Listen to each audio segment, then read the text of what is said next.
Welcome back to the channel, YouTubers.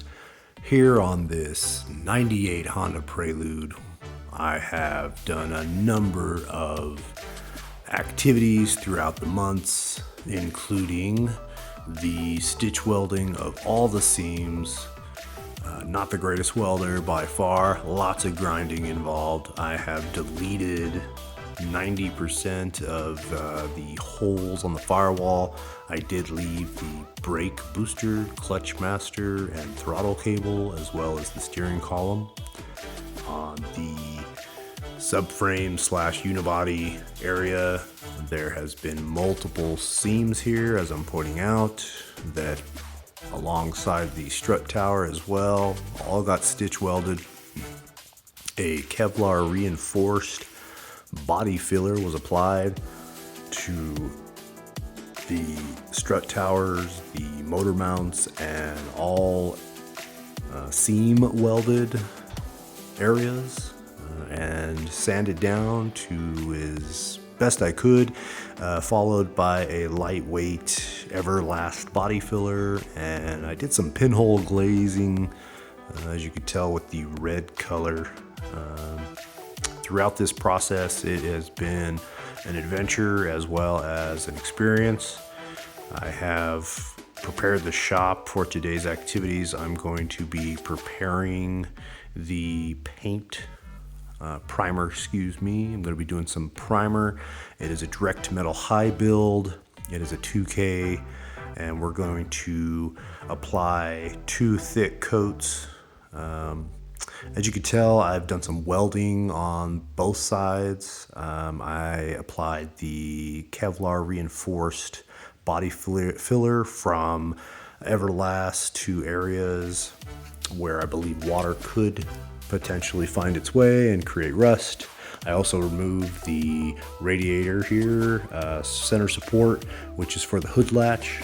With that removed, the Universal / Honda Chase bays tucked radiator fit right in there. Should have plenty of room.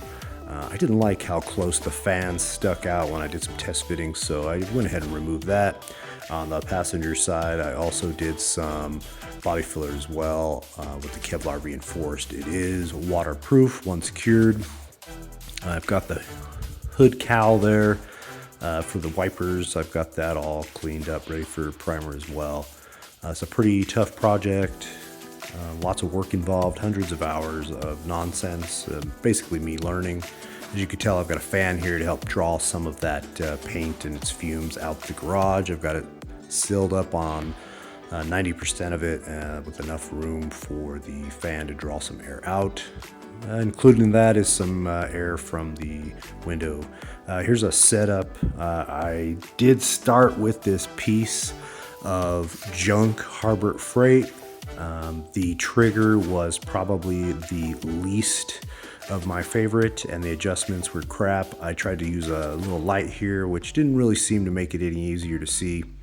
I have everything set up. Included is an R500 I bought off Amazon. Much nicer unit than the Harbor Freight. I recommend anything off Amazon, don't buy that Harbor Freight.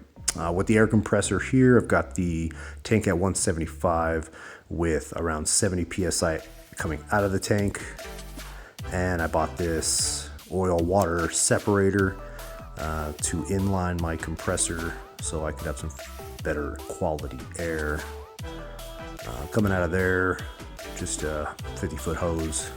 So nothing too extravagant. I had some major difficulties with the Harbor Freight unit. It is junk. A lot of these fittings came with the R500 that I bought off Amazon. I do not recommend a Harbor Freight. If you have a Harbor Freight gun, then you must have better results. I found it to be just pure junk during the process. I've gone ahead and wiped everything down with some wax and grease remover. I have also cleaned the garage several times in preparation and kind of gone through a checklist in my mind on how I want to start the spray. Unfortunately, I did start with that crappy gun on the hood cowl, and it just came out extremely dry. I couldn't get really a good fan pattern as well as a good flow. Consistent. The trigger was binding. I don't know if it was just a build quality issue or what. I know people have had some pretty good results. I'm also going to apply primer here down in the wheel well areas after I get done with the top, just to get those protected. Eventually I'm going to put some 2K paint or some type of truck bed liner on there to give it a protection. So first attempt, I did one coat with the Harbor Freight, and I struggled tremendously with this crappy Harbor Freight gun. I cannot recommend it. Do not buy it. Maybe you've had better luck, but I did not. I got through and ended up switching over to the R500. I had it ready to go and mixed a whole nother 22 ounces of DTM high build primer, and that was so much easier to adjust. It was just night and day comparison. You know, the extra 20 bucks for that, I think it was like $20 or $30 more for the R500. Really tight areas were very difficult to get to. Made a lot of mistakes, definitely a learning experience. You can definitely see some sanding scratches here and there. Bumped a couple spots while I was moving around. Didn't come out as 100% as I was hoping, since I've been prepping for this day just to get the primer down. But you know, from perspective of the video, I'm sure it looks decent, and you could probably point out tons of errors here and there. Really though, pleased that I got it covered just in time. Good temperature in the garage, was about 80 degrees. Decent humidity. Storm was coming in the afternoon, so I needed to work fast to get it done. Overall, I'm not unhappy with it, although I'm not a professional. This is definitely DIY. It covered well. I can definitely tell you that the dry spots, from my inexperience, were noticeable. A lot of the crevices and my inconsistent spray pattern, as well as my fluid flow. I'm definitely going to work on adjusting the R500. Tight spots underneath the radiator support, that was difficult, as well as underneath the bottom of the radiator support.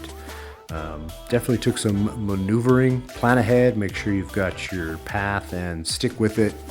The primer 2K is definitely capable of waiting a little bit of time while you make adjustments. Trying to get good flow in areas was very difficult in these spots, especially behind the hood. The strut towers. Those spots back there in the corner were relatively difficult. Overall though, I had a pretty good experience, and I'm going to let this cure overnight and come back in the morning and probably start a little bit of sanding. I've got some rough spots all over the place that I need to address, so definitely gonna take some time. Per the technical data sheet, I'm gonna be sanding with 400 to 600. It says you can lay down some paint next within the hour or after the hour of cure time, since it is a 2K product.